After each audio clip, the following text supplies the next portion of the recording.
Bismillahirrahmanirrahim. Assalamualaikum warahmatullahi wabarakatuh. Sebelumnya kita perkenalan dulu. Saya Maya Safitri sebagai tim dari mata kuliah farmakologi dalam keperawatan S1.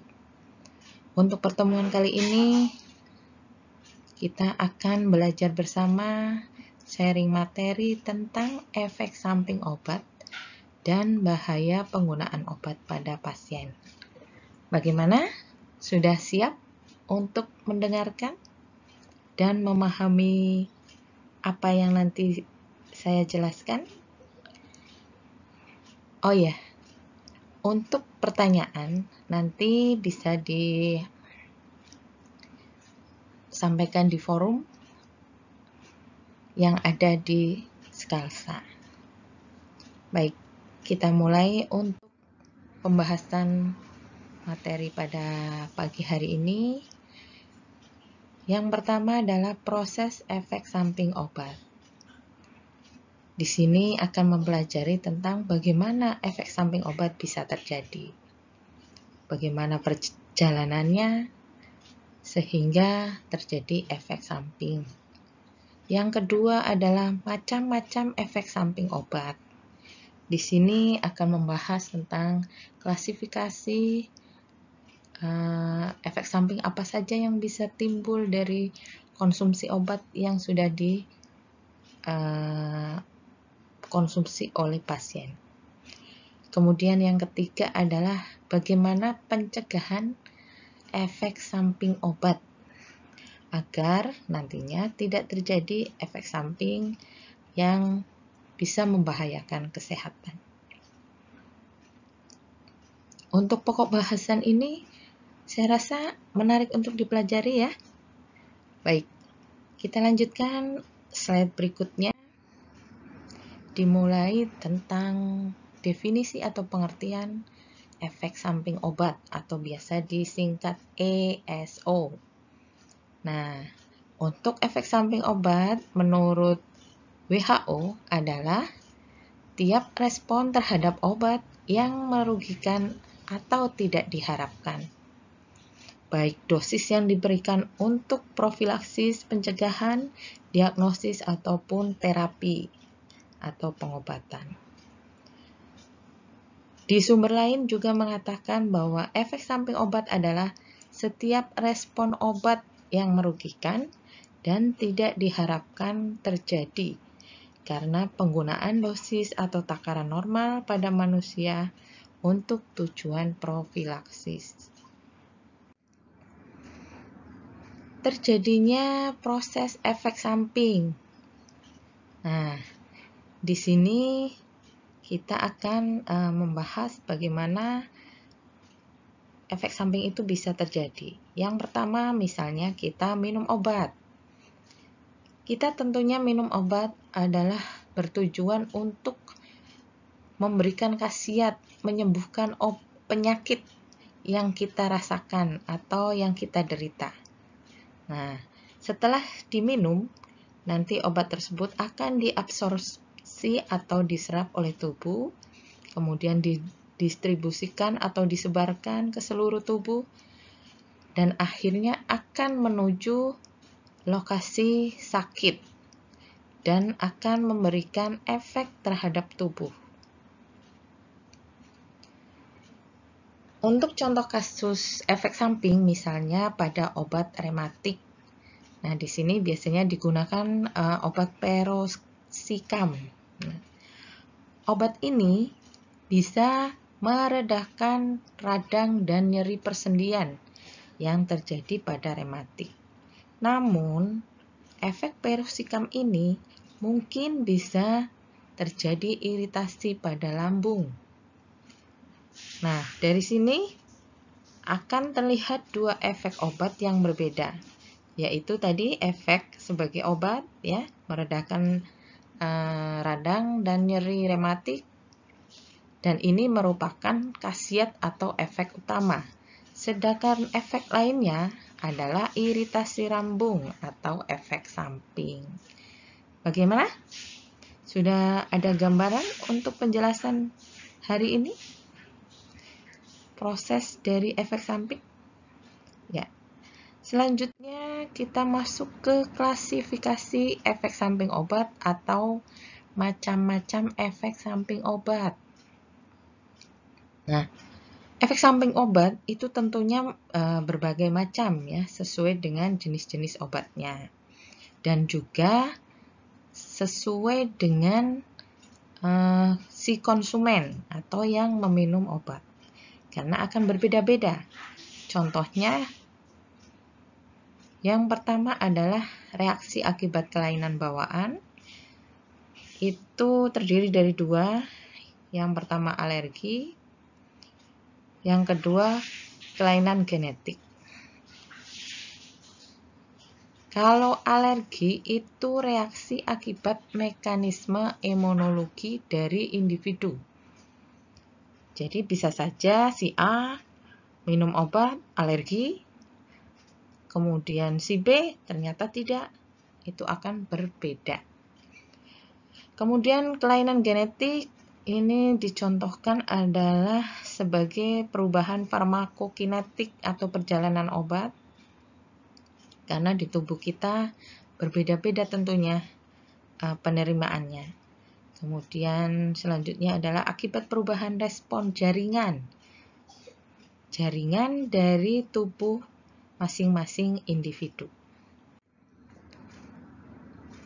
Kemudian yang B, lanjutan dari klarifikasi adalah kelainan yang didapat pada pasien. Reaksi ini disebabkan adanya pasien yang mempunyai atau sudah ada penyakit yang diderita. Kemudian yang C adalah kelainan akibat bentuk dan cara pemberian obat. Salah satu dari tiga ini adalah akibat respon yang berlebihan, kemudian perubahan bioavailability, dan yang ketiga adalah cara pemberian yang kurang tepat. Kemudian yang D terakhir adalah dari interaksi obat. Reaksi terjadi akibat interaksi lebih dari satu macam obat yang diberikan pada saat yang sama. Misalnya kalau Anda flu, contoh saja diberikan vitamin C, kemudian paracetamol, dan satunya adalah Dexa misalnya. Nah, mungkin di tubuh si penderita itu ada interaksi obat, ketiga obat itu kurang sinkron dari tubuhnya, sehingga bisa mengakibatkan tadi efek samping. Lanjut, kita masuk ke faktor yang menentukan kejadian efek samping obat. Yang pertama adalah faktor obat itu sendiri. Nah, obat itu mempunyai efek sitotoksik dalam dosis terapi. Sitotoksik itu adalah racun, ya. Jadi obat itu sebenarnya adalah racun. Kemudian obat merupakan margin of safety yang sempit. Jadi keamanan yang sempit, ya. Jadi terbatas. Kemudian perubahan formulasi ini juga dipengaruhi oleh misalnya keparahan penyakit, kemudian faktor umur, sehingga formulasinya harus menyesuaikan. Dan yang keempat adalah perubahan fisik obat. Ya, misalnya jika obat-obat yang sudah kadaluarsa itu bentuknya bisa berubah, baik warna, rasa, ya, akan terlihat secara fisik. Kemudian faktor yang kedua adalah penderita sendiri atau konsumen dari obat. Yang pertama karena punya kelainan genetik, tadi sudah disampaikan sebelumnya ya. Kemudian keadaan umum penderita. Jika sudah punya penyakit sebelumnya dan keadaannya tidak memungkinkan, tentu saja akan memperberat kejadian efek samping atau kemungkinan terjadi efek samping. Yang ketiga adalah penyakit yang menyertai. Karena pengobatan itu bisa saja satu dengan yang lainnya itu obatnya berinteraksi dan saling bertentangan sehingga bisa terjadi efek samping. Dan yang ketiga adalah faktor pemberi obat. Misalnya yang meresepkan itu adalah memberikan obat yang berlebihan, tidak sesuai dosis. Akhirnya overdosis. Kemudian yang kedua adalah interaksi obat, tadi masih sama ya. Jadi interaksi obat itu saling bersentuhan di dalam tubuh dan tujuannya adalah untuk sakit ini yang berbeda. Akhirnya obatnya bisa lebih dari satu dan terjadi interaksi di dalam tubuh. Yang keempat adalah faktor perusahaan obat atau farmasi ya.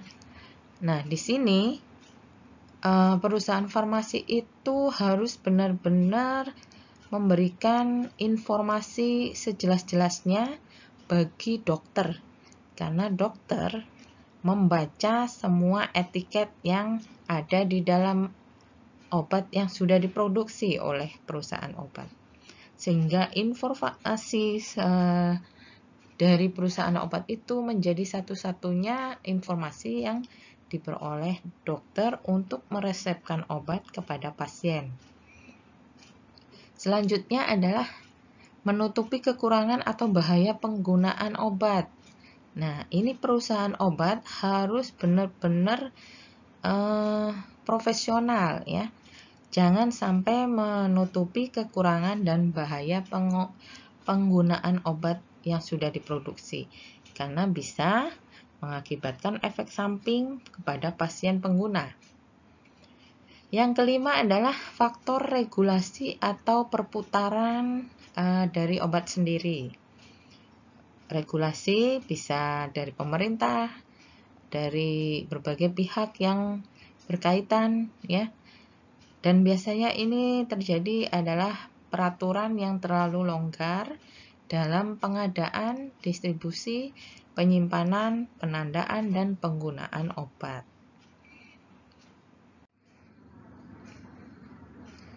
Nah, bahayanya apa jika terjadi efek samping dari obat yang dikonsumsi? Nah, untuk aspek keamanan tidak terlepas dari kemungkinan terjadi efek samping obat. Nah, efek samping obat ini bisa mengakibatkan yang pertama adalah morbiditas. Morbiditas itu adalah peningkatan kesakitan ya, atau memperparah kondisi pasien. Kemudian yang kedua bisa menjadi perpanjangan masa perawatan yang mungkin harusnya sembuh, ternyata ada timbul efek samping dan harus dirawat kembali sehingga memperpanjang masa perawatan. Yang ketiga adalah fatal, terjadi kematian penderita jika efek samping itu fatal dan mengakibatkan kesakitan dan kematian dari pasien atau penderita.